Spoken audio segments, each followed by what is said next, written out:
Hello, my dear friends. How are you doing? Hope you are having an amazing day and not having to deal with drama. Ready for new stories I have for you today? Let's go to the first one. And don't forget to listen to the end of the story, guys, to hear my insights. Enjoy the stories, and don't forget to like and subscribe. And of course, don't forget to leave a comment. My wife, Sarah, 28 female, grew up in the shadow of her older sister, Laura, 32 female. If you've ever heard the term golden child, you'll know exactly what I mean. Laura was their mother Diane's, 56 female, pride and joy. From the moment they were born, Diane made no secret of her favoritism. Laura could do no wrong. She was the star pupil, the graceful dancer, and the girl everyone supposedly wanted to be. Diane showered her with praise and attention, while Sarah was treated as an afterthought. It didn't matter how well Sarah did in school, how hard she worked, or how kind she was. Diane always found a way to minimize her accomplishments. Sarah told me stories of how Diane would throw elaborate parties for Laura's achievements. Straight A's, a piano recital, even small milestones like getting a summer internship. For Sarah, there were no parties, no praise, just indifference. Sarah was always expected to celebrate her sister's success, but no one celebrated hers. The favoritism extended beyond words. When Laura wanted something, she got it. Designer clothes, extracurricular lessons, expensive trips. It didn't matter the cost. But when Sarah wanted something, Diane would say, "We need to be practical," or "We can't afford that right now." It was a double standard that followed Sarah into adulthood. As adults, Laura's golden child status persisted. She married Ethan, a wealthy businessman who oozes snobbery. They live in a mansion, drive luxury cars, and vacation in exotic places. Diane couldn't be prouder. She frequently brags about Laura and Ethan's wealth, their perfect marriage, and how they've built such a successful life together. But beneath the glittering surface, Laura and Ethan have been struggling with infertility. For years, they've been trying to have a child with no success. This has been a sensitive subject for the family, and Sarah and I have always been careful not to bring it up. We sympathize with their struggle. It's a heartbreaking situation, and we've tried to be supportive. 5 years ago, I met Sarah at a charity event. She was volunteering, handing out flyers and greeting guests with a warm smile. I was drawn to her immediately. There was something about her kindness, her strength, and the way she carried herself that captivated me. We started talking, and I quickly learned that she was as incredible on the inside as she was on the outside. She had this quiet resilience that came from years of being underestimated, and it only made me admire her more. I asked her out, and the rest, as they say, is history. Our relationship grew quickly. Sarah was open about her family dynamics, and I got a front row seat to the dysfunction. Diane didn't like me. She thought Sarah deserved someone wealthier, more polished, someone like Ethan. But Sarah shut her mother down every time, making it clear that she valued love and character over material possessions. After 2 years of dating, I proposed. We had a small, intimate wedding, just the way we wanted it. Diane, of course, criticized every detail. She compared it to Laura's lavish wedding, calling ours cheap, tasteless, and underwhelming. Sarah brushed it off. She was used to her mother's comments by then. From the beginning of our marriage, Sarah and I agreed that we wanted children. We were thrilled when we found out we were expecting. Sarah couldn't wait to share the news with her family, even though I had reservations about how they'd react. She wanted to announce it at a family dinner, hoping it would bring some joy to the table. The dinner started normally enough, with Laura and Ethan dominating the conversation as usual. They were bragging about a recent trip to Italy and the renovations they were planning for their already massive home. Diane hung on their every word, nodding and exclaiming how proud she was. After the main course, Sarah smiled and said, "We have some exciting news. We're expecting a baby." For a moment, there was silence. I thought maybe they were processing the news. But then Diane's face twisted into anger. She stood up and said, "How could you do this, Sarah?" Sarah looked confused. "What do you mean, Mom?" Diane launched into a tirade. She accused Sarah of being selfish, insensitive, and spiteful. She claimed Sarah had gotten pregnant on purpose, to rub it in Laura's face and make her feel bad about her infertility. "You've always been jealous of your sister," Diane said, her voice shaking with rage. "I can't believe you'd stoop this low." I couldn't believe what I was hearing. Sarah was sitting there, visibly hurt, trying to hold back tears. And Laura? She just sat there smirking, clearly enjoying the spectacle. I couldn't stay silent. I stood up and said, maybe Laura should have thought about that before she terminated her baby with her high school boyfriend because he was too poor for your standards, Diane. Maybe you would have been a grandma by now. The room went silent. You could have heard a pin drop. Diane's face turned ghostly white, and Laura looked like she'd been slapped. For context, Sarah had confided in me about this during one of our late-night conversations. Laura had been in love with her high school boyfriend, Ryan. They'd been inseparable, but Diane disapproved of him because his family wasn't wealthy. When Laura got pregnant, Diane pressured her into termination, telling her that keeping the baby would ruin her future. Laura eventually broke up with Ryan and moved on to Ethan, the perfect wealthy husband Diane had always wanted for her. Diane started sputtering, clutching her chest like she was about to have a heart attack. Laura screamed, "How dare you bring that up?" and stormed out of the room, with Ethan trailing behind her. Diane turned to me, her face red with fury, and said, "You've ruined everything. How could you say something so cruel?" I looked her straight in the eye and said, "Cruel? You've spent Sarah's entire life tearing her down while putting Laura on a pedestal. You forced Laura to make a decision she clearly regrets, and now you're trying to guilt Sarah for something she had every right to celebrate. Don't talk to me about cruelty." With that, I took Sarah's hand and we left. Since that night, Diane has been calling and texting nonstop, demanding an apology. She says I humiliated Laura. Laura hasn't spoken to us directly, but through the family grapevine, we've heard she's furious. Sarah's father, who usually stays out of Diane's drama, actually called to say he's on our side. He admitted that Diane has always favored Laura and said he's proud of Sarah for finally standing up for herself, even though technically it was me who stood up. As for Sarah, she's been feeling a mix of relief and guilt. She's glad someone finally called out Diane's behavior, but worried about the long-term damage to her relationship with her family. I told her we don't need toxic people like Diane and Laura in our lives, but it's hard for Sarah to let go completely. I'll admit, bringing up Laura's past wasn't my finest moment, but seeing my wife attacked like that, after everything she's endured, pushed me over the edge. Was I wrong to defend her the way I did? Or should I have handled the situation differently? OP's wife has spent her entire life being treated like an afterthought while her sister basked in the glow of favoritism. Diane has created and perpetuated this toxic dynamic, and Laura has happily gone along with it because it benefited her. OP and Sarah have every right to get pregnant and announce their pregnancy and celebrate their growing family.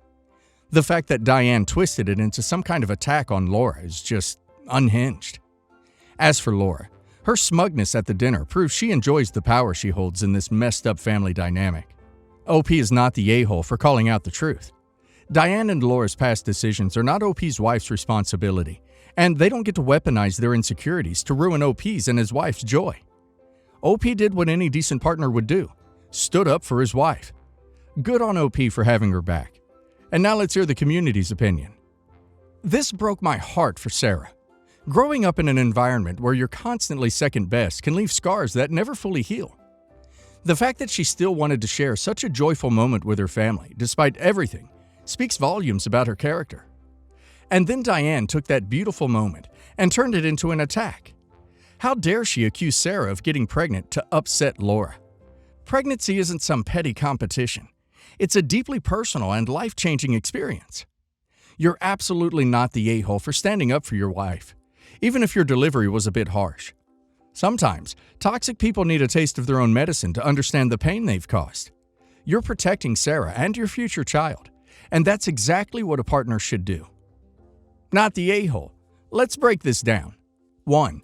Diane has spent decades emotionally neglecting Sarah in favor of Laura. 2. Laura made choices in her past, pressured or not, that have nothing to do with Sarah. 3. Diane somehow twisted your pregnancy announcement into a personal attack on Laura. Diane and Laura have no one to blame but themselves for the mess they've created.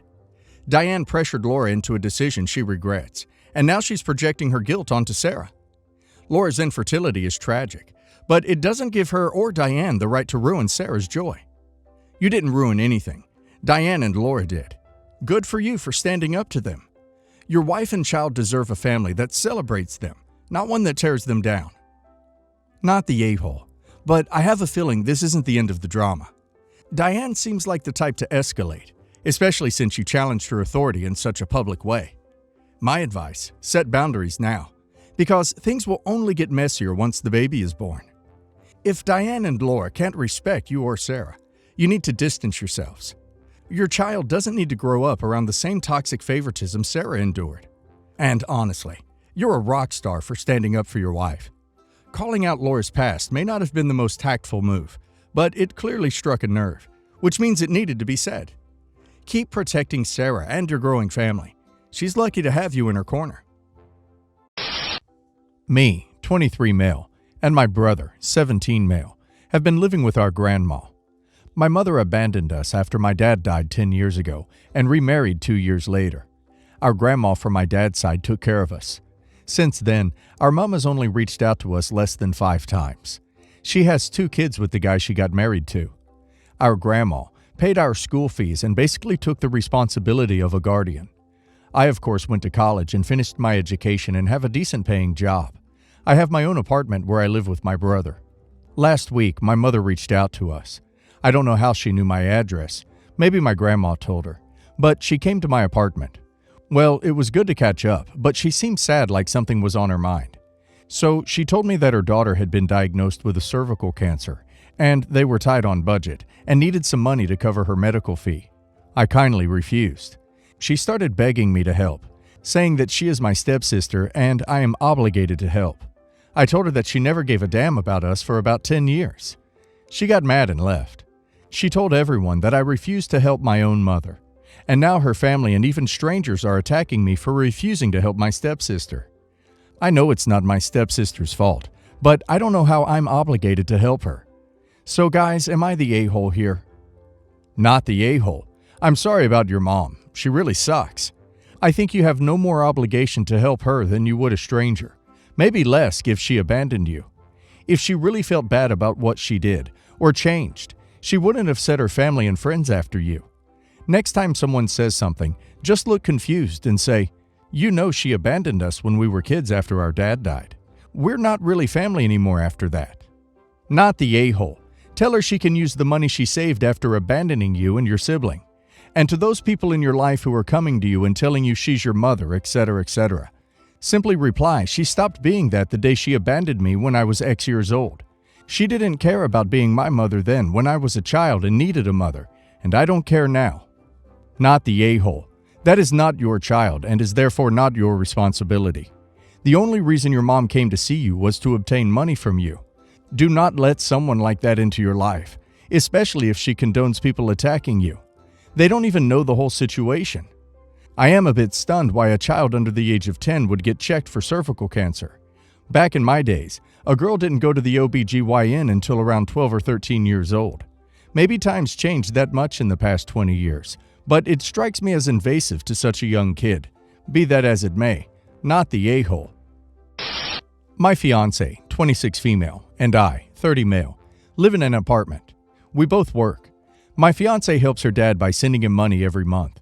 I send money too, and we also cook meals and send them to him. My fiancé's dad has a spare key. I noticed he never really visits, just shows up when we're not home, borrows stuff like microwave, TV screen, mixer, vacuum cleaner, etc., and says he'll return it, but he never returned anything. I heard he's been struggling with rent and money.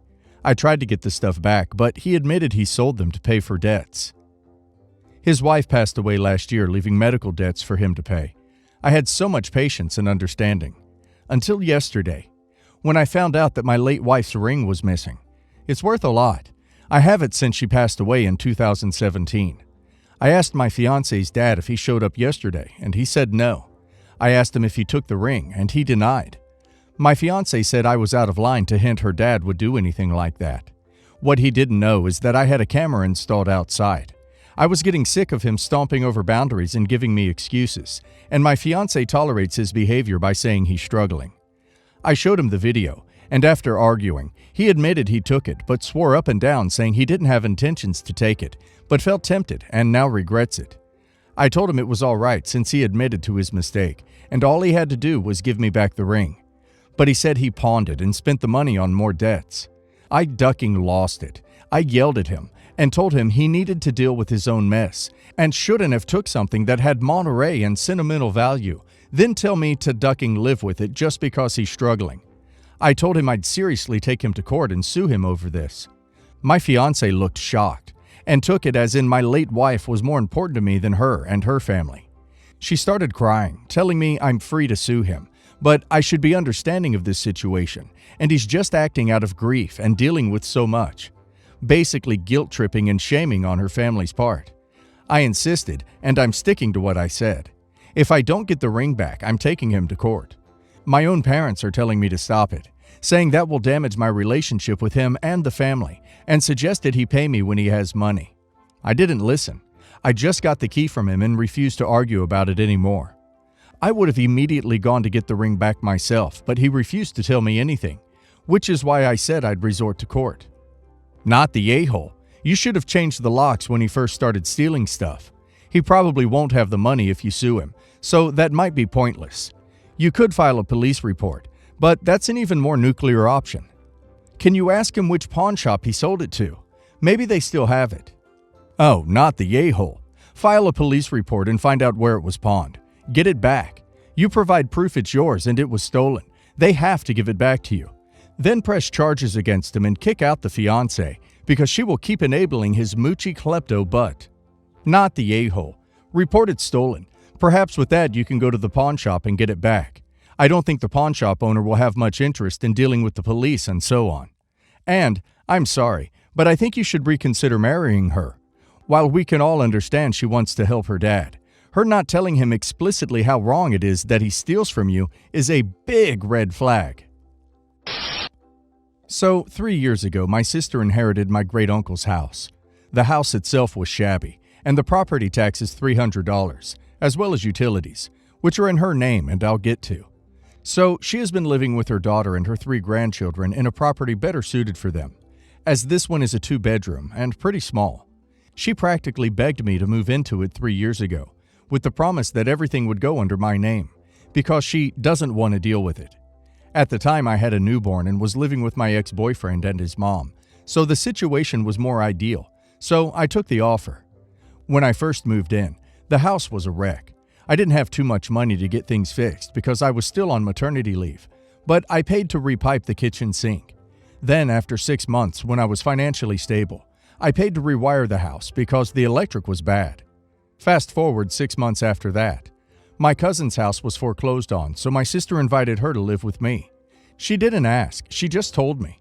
I was fine with it, but I felt slighted since technically the home was now mine, and she should have asked first. Then last year, my brother, who is an addict, was homeless and called my sister knowing about the house and asked if he could stay a night. Me and my brother do not get along, so of course I was pissed. My sister pulled a "this is my house and he is family" move, and since then has been pulling similar moves. So my brother ended up moving in his girlfriend and then disappearing on his bills that he split among the 3 of us living in the house.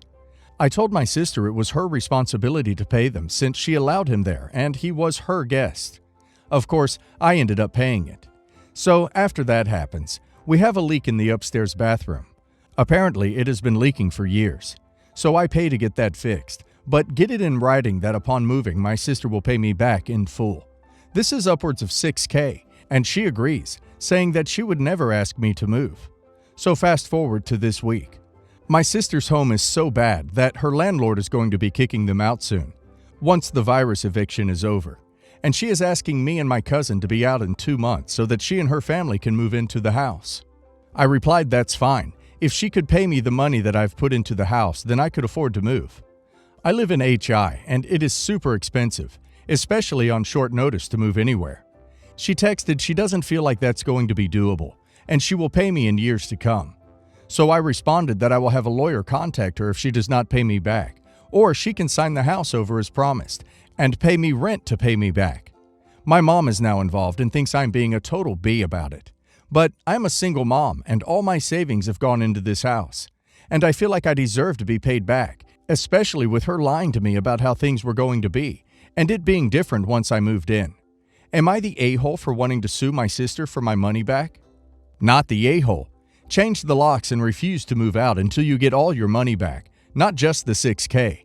That includes whatever bills you covered for her guests. Not the a-hole. You should sue. You have a great case for verbal contract, promissory estoppel, and or unjust enrichment. You might be able to get the house, not just your money. Not the a-hole. Your sister is, both for not upholding her end of the deal, and also for forcing you to move instead of just finding somewhere else for herself to live.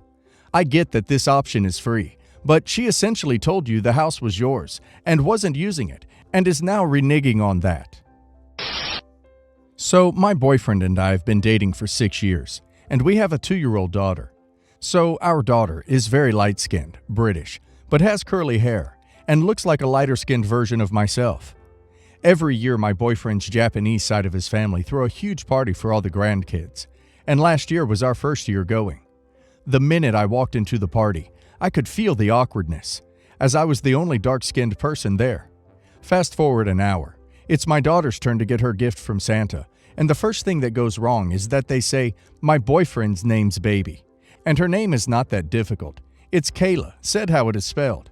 But they did not even try. Then when we went up to take the picture, they seemed to have rushed us along. Nobody counted 1, 2, 3 as they did for everyone else, and no one tried to make the baby smile again. Minor. I take my daughter's gift on the side and open it. And I wasn't sure if it was a joke or just an a-hole move, but it was all blue clothes and blue bedding for a baby boy, not my daughter, and it had a musty smell. When I took it under better lighting, I realized there were yellow stains all over the clothes, as if it was in storage for years. As we are getting ready to leave, his dad orchestrates a picture of all the family, which consists of friends and family and significant others.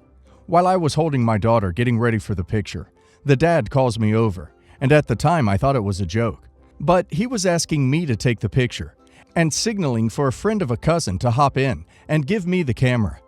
My boyfriend, being the guy he is, grabbed the camera and told his dad, "No, I'll do it. She's holding the baby." His dad then made a bigger butt of himself and told him, "Get in the picture. Blank, come take it. Grandma is waiting." I felt very embarrassed, and instead of taking the picture, I grabbed my things and went to the car. Shortly after, my boyfriend came in and found me crying. I told him how it made me feel and let him know the other things that occurred throughout the night, and he agreed it was messed up and we were leaving. Now this year, I told my boyfriend I wouldn't be attending any more parties with his Japanese side of his family until things change, and that neither would the baby. He's now upset with me. He understands why I wouldn't attend, but doesn't understand why his daughter couldn't see her other side of his family, especially now that she's a little older, able to talk and interact. The cute stage. It is very hard for me to explain to him how his family might treat her differently, as they do me, because she is not light-skinned, or because she doesn't look Japanese like the other kids, and how I cannot allow that to be in her life. Am I the a-hole for not allowing her to get to know her father's side of the family because of how they treated me? Not the a-hole. Based on the gift that your daughter received, I'd say that they treated her badly as well. That family sounds like a bunch of a-holes to me, and a young child shouldn't be in such an environment in my opinion. Yes, the a-hole. The family sounds like a big a-hole. However, they are your husband's family. No matter how much that sucks, it is what it is. He has a right to share your daughter with his family. She'll have the choice when she's older to decide whether or not she wishes to continue a relationship with her. Not the a-hole. This is never okay, and your boyfriend may not understand that his family is only trying to make him break up with you because you're not Japanese and or Asian. Same for your daughter, who they don't treat well either. You must stand your ground and never go back to those gatherings, and you must make him choose these options. Either your family or my daughter and me. Because if he won't listen because of pride or whatever, then you must take action now. So, my boyfriend and I have been together for about 6 years now, and we share a 2-year-old daughter. Before I met him, I was in a serious relationship that was extremely aggressive, and I haven't seen my ex-boyfriend for a few years. But while I was out eating with my daughter and my mother-in-law, an old mutual friend of my ex and I saw me, and as she was saying hi, she took one look at my daughter and asked if that was my ex and I's kid. I let her know that we never had any kids, and that she's 2. After I told her that, she laughed and said, "Dang, she looks like him for some reason," which in my opinion was extremely rude, especially because she knew that we had been broken up for a long time, and my daughter was still really young. When she left, my mother-in-law was making jokes about it, saying, "I never knew you guys had a secret baby." And then she started to ask me when was the last time I saw him. I answered with, "I don't really even remember, but it has got to be at least 3 years ago." I explained to her that I saw him in passing once, and it was an awkward moment because it was in Walmart, and she kind of laughed it off. Fast forward to Wednesday, and me and my boyfriend are having lunch, and he asks me if I would ever take a DNA test for him. I answered, no, I wouldn't see the point, but that if he wanted me to, I certainly would, and I would also feel offended, the same way he would if I asked to check his phone records going back 5 years. He told me I was being irrational, and when I asked why he even randomly asked me that, he said that his mom had ordered a DNA test and wanted him to have me conduct it on the baby, because people have been telling her she doesn't look anything like her. A little background. My daughter looks like both of us. I am black and he is white with hazel eyes. She has caramel, brown eyes, and has curly hair that has blonde highlights, while mother-in-law is blonde-haired and blue-eyed. He and his mother look nothing alike, and him asking for a DNA test would insinuate that I cheated on him 2 years ago, which also offends me. For now, I am refusing the DNA test, almost as a way to protest him offending me in such a way. But then I also feel like it makes me look guilty. I told my best friend about it, and she said I should just take the test and then take a break from the relationship, because that means he didn't trust me. I tried to explain to him how it almost feels like my ex is still being aggressive to me by having me be questioned, and having our kid be questioned, and it seemed like it registered to him. We curbed the discussion after I explained that to him, but now his mom is texting me about it, saying she spent so much money on the test and she needs to know for her own sanity, which is making me upset again. Am I the a-hole here for refusing the DNA test? What the duck? His mom wants a DNA test because her biracial granddaughter doesn't look enough like her? It sounds like he's never had any reason not to trust you before, and he's risking your relationship because of an offhand comment by a stranger. You are so not the a-hole. Not the a-hole. Time-wise, she can't be anyone's child but your partner's, from what I can tell. And honestly, I don't know if I would ever trust my mother-in-law if she so solidly believes you cheated that a test would prove you did, you know? Not the a-hole. And this is a perfect opportunity for your boyfriend to prove his loyalty to you by standing up to his mother. I suspect all of this tension is coming from her and not from him. Update. My boyfriend and his mother got into it pretty bad last night. He told her she was a B for always trying to make his girlfriends feel like crap so they will leave him, and that her shady past has blurred her vision of how relationships work. She told him I was probably sleeping around to get over my ex, even though it was at least 5 or 6 years since we had already broken up, and that she demanded a test before she kept treating her like a grandbaby. I told her we will not be talking to her ever again, and that she needs to ask his dad for a test because she sounds like she's projecting.